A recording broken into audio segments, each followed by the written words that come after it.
America Iran மீது நடத்திய தாக்குதல்களுக்கு முக்கிய காரணம் என்ன?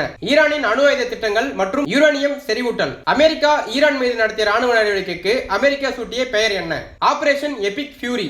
ஹோர்முஸ் நீரிணை வழியாக உலகளாவிய கடல் கச்சா எண்ணெய் வர்த்தகத்தில் சுமார் எத்தனை சதவீதத்தை பூர்த்தி செய்கிறது? 20% முதல் 25% வரை.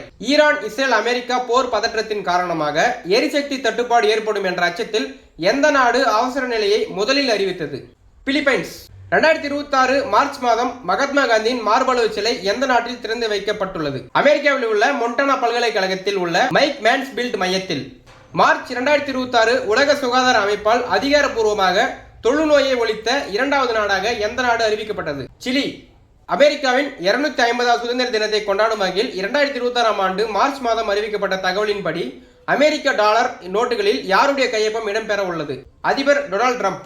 இன்னைக்கு உங்களுக்கான ஜிகே என்னன்னா, இந்தியாவின் முதல் முஸ்லிம் பெண் அரசி யார்? ஆன்சர் வந்து கமெண்ட்ஸ் பண்ணுங்க. இந்த கலைச்சொற்கள் ஃப்ரீ டெஸ்ட் பேட்ச் வந்து டெய்லி அட்டெண்ட் பண்ணலாம். டிஎன்பிஎஸ்சி வெளியிருந்து கேட்கக்கூடிய அவுட் சோர்ஸ் கலைச்சொற்கள் வந்து நம்ம ஃபீனிக்ஸ் 7 அகாடமி டெலிகிராம் சேனல்ல தினமும் டெஸ்ட் வந்து வைக்க போறோம். ஈவினிங் 7 மணிக்கு இந்த டெஸ்ட் வந்து தினமும் நடக்கும். ஸோ இந்த ஃப்ரீ டெஸ்ட் பேட்ச் அட்டெண்ட் பண்ண விருப்பம் இருக்குங்க. நம்ம டெலிகிராம் சேனல் எப்படி ஜாயின் பண்ணோம் அப்படின்னா, டெலிகிராம் ஆப் குள்ள போங்க. அதில் மேலே சர்ச் பார் இருக்கும் பாத்தீங்க, அந்த பூதகநாடு ஆப்ஷன் கிளிக் பண்ணிட்டு ஃபீனிக்ஸ் 7 அகாடமி அப்படின்னு சொல்லிட்டு சர்ச் பண்ணுங்க. ஃபீனிக்ஸ் 7 அகாடமின்னு சொல்லிட்டு நம்மளோட சேனல் இருக்கும். அதில் வந்து கிளிக் பண்ணி ஜாயின் பண்ணிக்கோங்க.